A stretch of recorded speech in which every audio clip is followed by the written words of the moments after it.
FM News Talk 97.1. On-demand audio. We're talking with Rick Tyler, former Gingrich aide, working with the super PAC that just came out with the documentary called When Mitt Came to Town. And it's all what anyone is talking about. And Rick's been so kind as to join us for a second segment here. And we were discussing, whether or not corporate raiding, because that's essentially, if you look at Romney's time at Bain Capital, that's kind of what he was. He's a corporate raider. Whether or not that was capitalism. And there have been some individuals who are really critical of Romney. They don't like his record, and they definitely don't want to pull the lever for him. They're a little hesitant to, I think, embrace the film When Mitt Came to Town because they're afraid that it's an attack on capitalism, and Rick's been talking about that with us. Rick, I wanted to ask you this. Some of the criticisms that I've seen leveled at Romney, we were talking about how he, in fact, Bain did get a federal bailout for one of the steel mills so that they could cover pensions, which, goes against all his small business or his small business rhetoric and his talk for limited government and so on and so forth. It's some of the stuff, though, that I've seen leveled at him concerning Bain. I felt as though I was having a little bit of deja vu because isn't this something that we saw come out of the Kennedy camp during the previous election with Romney? Yeah, that's exactly right. In fact, Romney was ahead of Ted Kennedy right up until Kennedy ran a single ad outlining his activity at Bain, and the poll numbers reversed almost instantly. In fact, there were two more ads in the can, and which Kennedy never had to run against Romney because by that time it was just all over. This was the same Mitt Romney, of course, that rejected the contract with America, spoke out against Reagan.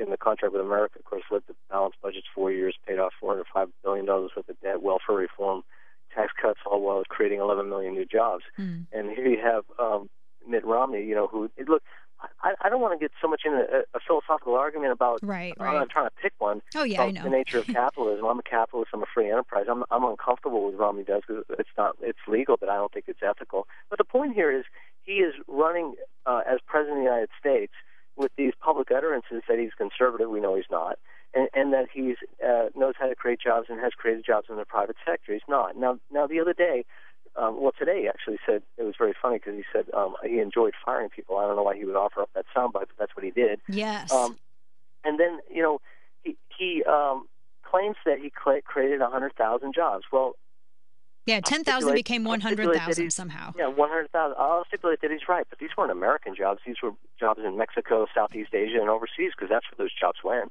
And that's where I think that's when it becomes tough to criticize any attack on Bain because one of the things that, and again, you could say it's the nature of capitalism, but the reason that it becomes important is because, as you were saying, Romney is out there right now touting his record as a job creator, but a lot of the jobs that were created, and again, I'd love to see how many jobs were created in Mexico or so on and so forth. All we have really to kind of go on right now are the talking points issued by the Romney campaign. But it becomes important because you are possibly, if, and I think it's not certain yet, if this man wins the primary and he becomes the GOP nominee, you are going to run this up against the Obama machine, and that's going to become a weapon. It's vetting right now to ask these questions of this candidate, but that's going to become a weapon. And I have to kind of laugh, Rick, and I'm sure that you see this too, when I hear people that say, shh, don't say that about Mitt Romney because Barack Obama may hear it. I think they kind of know. Look, I am a gnat compared to what Axelrod and the president are ready to launch on Mitt Romney. And, if you want to know what this Occupy Wall Street is about, Occupy Wall Street people are useful idiots for the statists who hate capitalism. But, you have the Uber community organizer in chief has got these people out designed to launch a campaign against Mitt Romney. And, if he can sustain these attacks and, he'll be better for it and we'll have Lance DeBoyle and he'll be a better candidate against Barack Obama. But Barack Obama knows at least as much as I know about Mitt Romney's record at Bain Capital. All of their public pronouncements and their organizing are geared against a Mitt Romney for president campaign. And I think Mitt Romney is actually the least electable Republican we have. Let me tell you something about the Northeastern Republicans. I grew up here in New Hampshire, and the Republicans up here, the establishment types, always tell us, they told the Tea Party this too. You got to elect, a moderate Republicans, and they're going to get elected. And those are the people we support, like Mitt Romney, who's a Massachusetts moderate. Do you know how many members of Congress are left in the 5 New England states? Hardly any.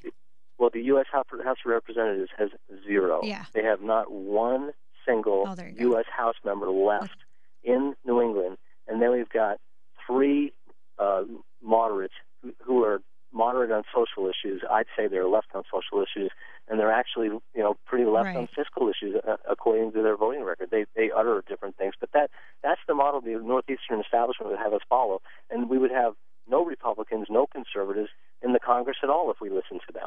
Right. Well, and I know that the Romney claim, and this I think is going to be something that gets vetted this week, the 10,000 jobs turning into 100,000 jobs. That's something, as you mentioned earlier, that is definitely going to be a discussion point. It'll be interesting to see how this plays out. Now, Rick, if people want to check this film out, how can they do so? Because I know that the trailer is out already. How is this being shown?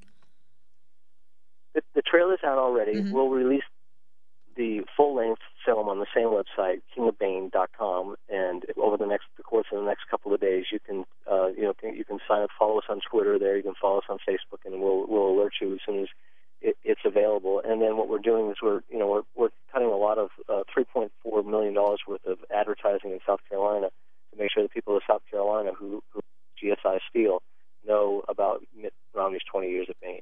Right. Well, Rick, I so appreciate you being on with me to talk about this film and answering the questions that everybody is asking about the capitalism aspect. Thanks so much. Thanks so much. God bless you. Take care. You too. All right, folks, 866-455-9797. I'm curious what you think about the strategy. And if you want to check out the film, we should put the trailer up at on the Dana Show page at 971talk.com/Dana.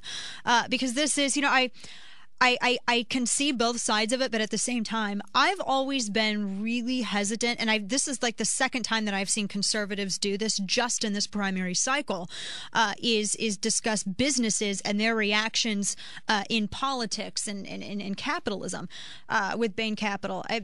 Corporate rating, while it's people could say that it's not entirely ethical, that it may not be the nice thing to do, capitalism isn't something.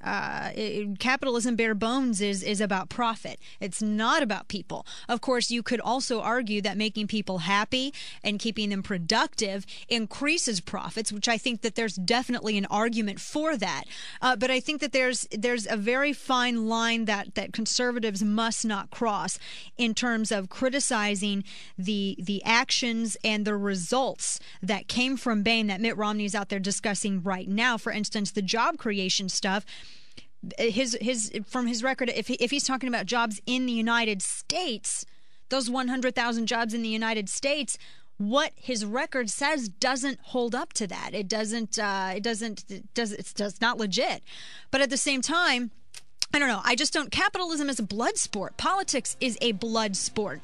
It's tough. And all of the companies out there that, complain about the green mailing and everything else that Bain Capital got involved in, they're taking that risk. They are fully aware that they're taking this risk when their companies go public. It's like the same argument that I hear from progressives when they go and sign paperwork to buy a house.